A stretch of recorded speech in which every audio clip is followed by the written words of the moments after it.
Panao politika maro sy antoko politika maro no nitondra ny fijery mahakasika an'izay fikarakarana ny fifidianana izay mba ahafahana miroso amin'ny fifidianana madio sy mangarahara dia nandroso sosikevitra ny antoko Madagasikara afaka na ny mafy izay tarihin'Andriamatoa Rakotoary John Avoko amin'ny tokony hanomezan'ny senita ny candidat tsirairay ny logiciel ampiasaina amin'ny fifidianana moa io no hevitra hitan-jareo avy eo anivon'ny mafy vahaolana mba hizorana ny amin'izay fifidianana madio sy mangarahara izay akoatra izay ny maître Avoko dia nitondra ny fomba fijeriny mahakasika ny tetiandrom-pifidianana fanazavana azy. Izay zany dia mahita hoe ny candidat rehetra izay milatsaka ho fidiana dia tokony hanana zoa ary raha ilaina raha dia manana copie mihitsy ny paramètre logiciel izay ampiasain'ny senita mahakasika n'ity fifidianana ity satria ny fantatsika dia ilaina ngeza be ny fifampatokisana eo amin'ny tsiraray avy mba tena hipetrahana izay mangarahara izay ka manao antso avo zay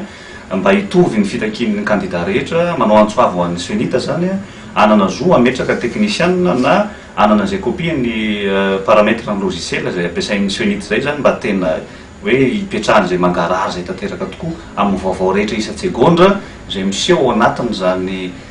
logiciel zany. Ny daty fifidianana aminay dia tokony tsy hiova zany fa 9 volana May fifidianana filoham-pirenena satria aza adino anefa conseil des ministres filakevitry ny ministra no nanapaka fa hoe ekena avokoa izay tapaky ny senita sy ny Nations Unies amin'izay daty mivoaka tamin'ny herintaona zany ny fomba nametrahana ny calendrier électoral io ka heverinay fa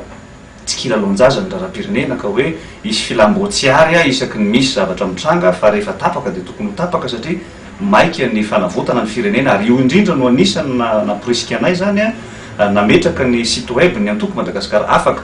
dia ny www.madagasikara-afaka.com www.madagasikara-afaka.com satria io zany no heverinay zany ahafantarany vahoaka rehetrarehetra tsy akanafaka hoe ino izay sosikevitra mahakasika ny lafiny fifidianana fanarenana aingana ny firenena zay ary ny teny filamatra moa anay zany ho an'ny antoko Madagasikara afaka dia ny hoe firenena tsara tantana vahoaka voky ka dia entanina zany ny tompony andraikitra rehetra ny ao ny amin'ny senita hijery akaiky an'izay proposition zay ataon'ny candidat zay hoe ny paramètre ny logiciel izay tokony hanananay na manana zo hipetraka dia eo koa zany ny fandiniany ny daty ny fifidianana izay tsy tokony hemitra intsony satria latsaka katerena tanteraka ny firenena.